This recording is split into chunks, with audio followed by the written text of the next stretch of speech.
All right, let's dive into the world of Etienne de Condillac, an 18th century philosopher with radical ideas about how we learn and experience the world. For philosophers, Condillac took empiricism to a new level with his theory of sensationism.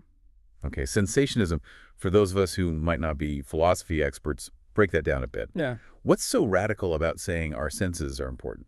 Don't we all kind of know that? Well, Condillac goes way beyond just saying senses are important. He claims we're the foundation of everything we know, and even who we are. We're not born with innate ideas or knowledge. Our minds are like blank slates. It's the constant flow of sensations that writes our understanding of the world onto those slates. So no pre-programmed software in the brain, just pure sensory input shaping us from the very beginning. That's a pretty bold claim. It is, and Condillac doesn't stop there. He argues that even our emotions and desires, things we think of as deeply internal, are actually developed from the pleasure and pain we associate with different sensations. So even something as complex as love, according to Condillac, ultimately boils down to physical sensations and our reactions to them.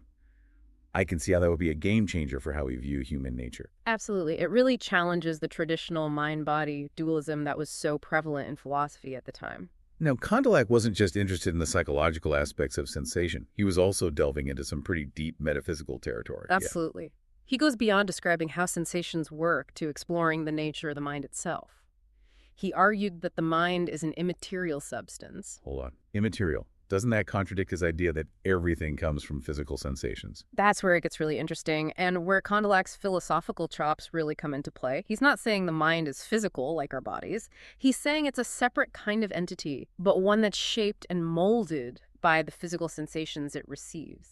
So for Condillac, the mind is kind of like software that runs on the hardware of the body. The software itself isn't physical, but it needs that hardware to function and to be shaped by the input it receives. That's a great analogy. It captures the essence of Condillac's view. And to illustrate this idea more concretely, he came up with his famous thought experiment, the statue. Ah, yes, Condillac's statue. This is where things start to get really mind-bending. So walk us through it. What's the setup here? Imagine a statue completely lifeless, devoid of any senses. Now imagine we gradually animate it by giving it one sense at a time. Okay, I'm picturing this statue cold and lifeless. What's the first sense it gets? Condillac starts with the sense of smell. Now, a being with only the sense of smell would experience the world as a symphony of odors. No sights, no sounds, just a constant flow of sense. So you wouldn't even know it was smelling a rose, right? It would just experience rose smell as a kind of raw sensation. Exactly. It wouldn't have the concept of a rose as an object or even the concept of an external world. It would just be immersed in this sea of smells. That's wild. Okay, so we've got our statue smelling the world. What happens next in this sensory awakening? Next, we add hearing. Now, the statue can experience a world of combined smells and sounds, but it still wouldn't have a concept of objects or even its own body. It would just experience these intertwined sensations. So it might hear a bird singing while smelling a flower, but it wouldn't connect those two sensations to specific objects or understand their relationship to each other. Right. It's still just a jumble of sensory data with no way to organize or interpret it. Okay, things are starting to get interesting. So we have smell and hearing. What's the next sense Condillac introduces? Sight. Now, the statue can experience colors and light, but here's where it gets really interesting, especially for those of us with a philosophical bent. Imagine seeing colors without the sense of touch. The statue would experience color as extended outside of each other without defined shape or boundaries. Wait, so it would see a kind of abstract field of colors, but wouldn't understand that those colors belong to objects. Precisely. It might experience being red and then being green, but wouldn't understand that these colors are part of an apple, for example. It wouldn't have the concept of an apple as a distinct object with a particular shape and texture. This is blowing my mind. So we've got this statue experiencing smell, sound, and now sight, but it's still trapped in a world of disjointed sensations. What sense comes next in this grand experiment? This is where Condillac makes a fascinating move. He argues that touch is the sense that truly unlocks our understanding of the world. Why touch? Why is it so crucial? Well, think about it. Through touch, the statue can finally experience solidity and resistance. It can begin to distinguish its own body from other objects and grasp spatial relationships. Imagine the statue touching its own hand. It experiences a sensation in both the hand doing the touching and the part of the body being touched. So it's through touch that the statue starts to understand that it has a physical body that exists in space, and that there are other objects out there that are separate from itself. Exactly. And touch also becomes the key to understanding the visual world. By moving its hands in front of its eyes, the statue can observe how this affects the colors it sees. This leads it to realize that those colors are not just abstract sensations, but are connected to external objects that it can touch. It's like touch becomes the teacher, helping the statue connect the dots between its senses and build a coherent understanding of the world. Precisely. It's the bridge that brings the visual and tactile worlds together, allowing the statue to understand that colors and shapes belong to the objects it can feel. This is so ingenious. Condillac is really building a powerful case for the importance of sensory experience in shaping our understanding of reality. Mhm. But there's a big question lurking here. How does this statue, with its newfound sensory awareness, start to develop higher cognitive abilities? How do we go from experiencing sensations to actually thinking? That's where Condillac's concept of attention comes in. He argues that attention is shaped by our needs and past experiences, especially those related to pleasure and pain. Okay, so it's not just about passively receiving sensations. The statue is actively engaging with the world, focusing on certain sensations and ignoring others. Exactly. And that focus, that attention is driven by what the statue needs to survive and thrive. If it's hungry, it will pay more attention to the smell of food than to the sound of the wind. It's like the statue is starting to learn to prioritize certain sensations based on their relevance to its well-being. Precisely. And as the statue accumulates experiences, it develops memory. Now, Condillac's idea of memory is a bit different from our everyday understanding. He saw it as linked to imagination and association triggered by signs and experiences. So it's not just about recalling specific events, but more about forming connections between different sensations and experiences. Like if the statue smells a certain flower and then feels a sharp pain, it might associate that smell with danger in the future. Exactly. It's about building a web of associations where one sensation can trigger the recall of others that have been experienced together in the past. This is starting to sound like the foundations of learning and knowledge itself. We're seeing how, according to Condillac, our minds gradually build up a complex understanding of the world through these basic processes of sensation, attention, and association. It's a fascinating journey. And what's really striking is that Condillac sees these processes as ultimately grounded in physical experience. There are no innate ideas, no pre-existing knowledge, just the raw material of sensation shaping the mind from the very beginning. This has huge implications for philosophy, especially for how we understand the relationship between the mind and the body. It seems like Condillac is pushing us towards a more embodied view of the mind, one that's deeply intertwined with our physical experiences. It is. And this is where Condillac's work gets especially intriguing for philosophers, because it forces us to rethink some of our most basic assumptions about the nature of knowledge and the self. Okay, so we've seen how Condillac builds up this picture of the mind as grounded in sensation. But how does he account for something as complex as language that seems like a huge leap from smelling a rose or touching an apple? It is a big leap, but Condillac has a fascinating theory about how language develops. He argues that it all starts with those natural signs we talked about earlier: cries, gestures, facial expressions. So things like a baby crying when it's hungry or someone instinctively flinching away from danger. Yeah. Those are the seeds of language. Exactly, those are the raw materials. But Condillac argues that even these seemingly simple expressions are not purely instinctive. They're shaped by experience and association. So a baby's cry might start as a purely physiological response, but over time it becomes associated with the relief of being fed, the comfort of being held. It becomes a way of communicating a need. Precisely. And as we interact with others, those natural signs become more intentional and organized. Condillac calls this stage the language of action. So instead of just crying out in pain, we might point to the source of the pain or try to get someone's attention. Right. It becomes less about instinctual expression and more about deliberate communication, using gestures and expressions to convey specific meanings. And this language of action, according to Condillac, is the stepping stone to spoken language. Exactly. As we get better at communicating through action, we start to develop more complex signs, leading to the emergence of spoken words and eventually written language. This is an incredible journey he's outlining, from basic sensations to the development of this incredibly powerful tool that shapes so much of our human experience. And it's a journey that highlights the crucial role of social interaction in Condillac's theory. Language is not something that develops in isolation. It emerges from our need to communicate with each other, to share our experiences, and coordinate our actions. So for Condillac, language is both a product of our social nature and a driving force in shaping that social nature. Yeah. It allows us to form communities, build cultures, and pass on knowledge from one generation to the next. Precisely. It becomes a key factor in what distinguishes us from other animals. Okay, speaking of animals, that brings up an interesting question. Where does Condillac draw the line between human and animal minds?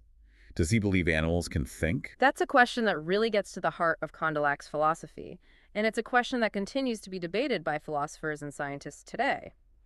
Condillac acknowledges that animals have the capacity for basic reflection and habit formation. They can learn from experience and adapt their behavior. So they're not just mindless automatons reacting to stimuli? No, not at all.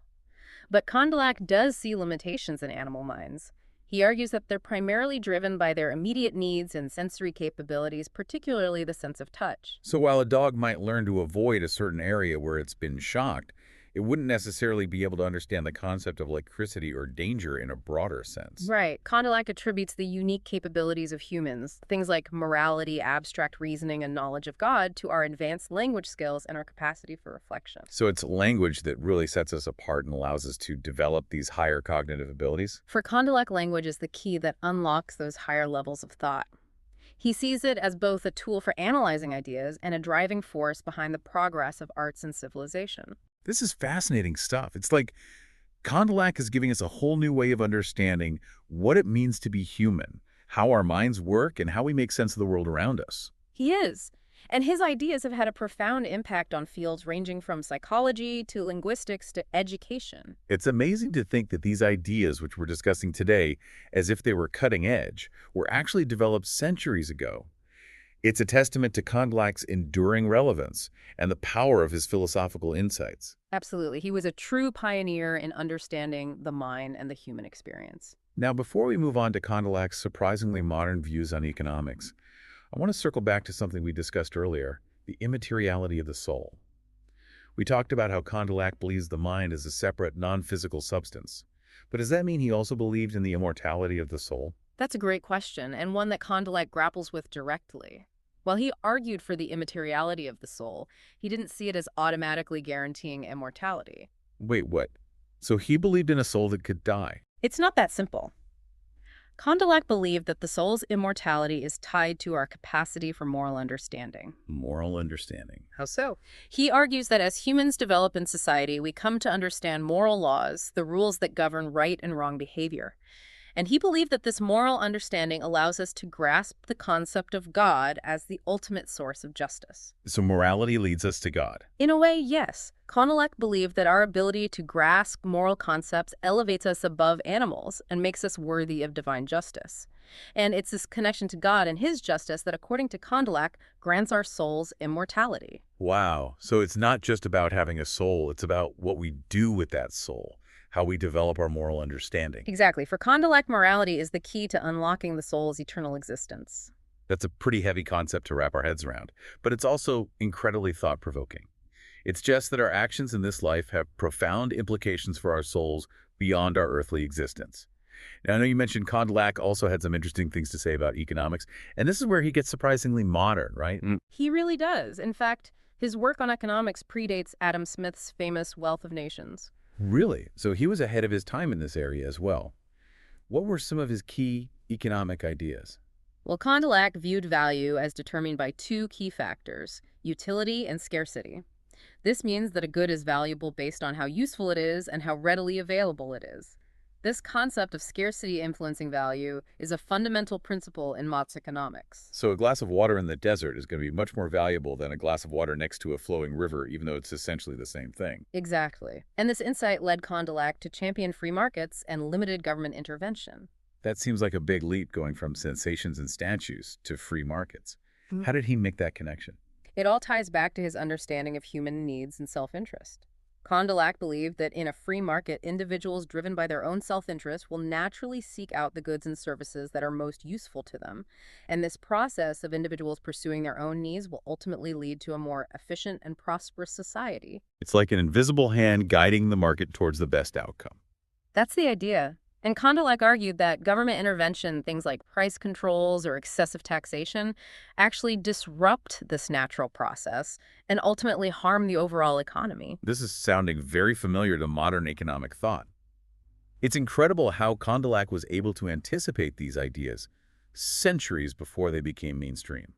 It is. His insights into human behavior and the dynamics of markets were truly ahead of their time. Okay, so we've covered a lot of ground here. From the building blocks of sensation to the complexities of language, morality, and economics, Condillac's ideas really span the breadth of the human experience. But as with any great thinker, his ideas haven't been without their critics. What are some of the challenges that have been raised against Condillac's sensationism? Well, one of the most common criticisms is the accusation of idealism. Okay, idealism. Refresh my memory on what exactly that means in this context. Idealism, in this philosophical sense, questions the existence of an external world independent of our minds. The critics are saying that if all we ever experience are our own sensations, how can we be sure there's actually a real world out there causing those sensations? So it's like the classic brain in a vat problem. How do we know we're not just a disembodied brain being fed sensory information? Exactly.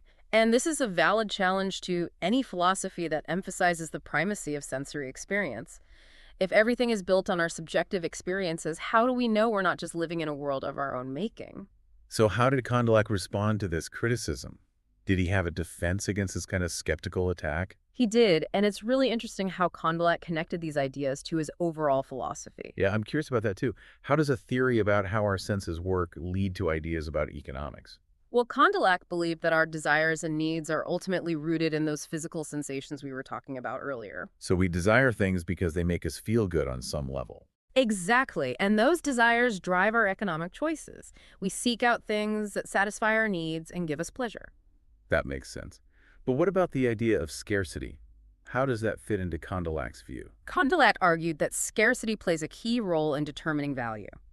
If something is rare or difficult to obtain, we tend to desire it more, and we're willing to pay a higher price for it. So it's like the old saying, the grass is always greener on the other side. Yeah. We want what we can't have. Precisely. And Condillac believed that this principle of scarcity has profound implications for how we understand markets and economic behavior. I'm sensing he's about to make an argument for free markets. You're right. Condillac was a strong advocate for free markets and limited government intervention. He believed that individuals driven by their own self-interest are best equipped to make economic decisions. So in his view, the government should stay out of the market as much as possible. He argued that government interference distorts prices, creates shortages, and ultimately harms the economy. I see the connection now. He's applying his ideas about sensation and desire to the realm of economics. Exactly. He's suggesting that the same principles that govern our individual choices also operate at the level of the market. This is fascinating stuff. Like, Condillac is giving us a whole new way of thinking about not just the mind, but also the way societies function. He was a truly interdisciplinary thinker. Huh. His ideas about sensation have implications for everything from psychology to economics to political philosophy. Well, I think we've covered a lot of ground today. We've explored Condillac's ideas about sensation, attention, memory language, morality, and even economics. It's been an incredible journey through the mind of one of the most original and influential thinkers of the 18th century. It's amazing how relevant his ideas still are today. He was grappling with questions that we're still trying to answer. Absolutely. And I think that's a testament to the power of philosophy, to challenge our assumptions, to make us think differently about the world, and to help us understand ourselves a little bit better. I couldn't agree more, and I hope our listeners will be inspired to explore Condillac's work for themselves.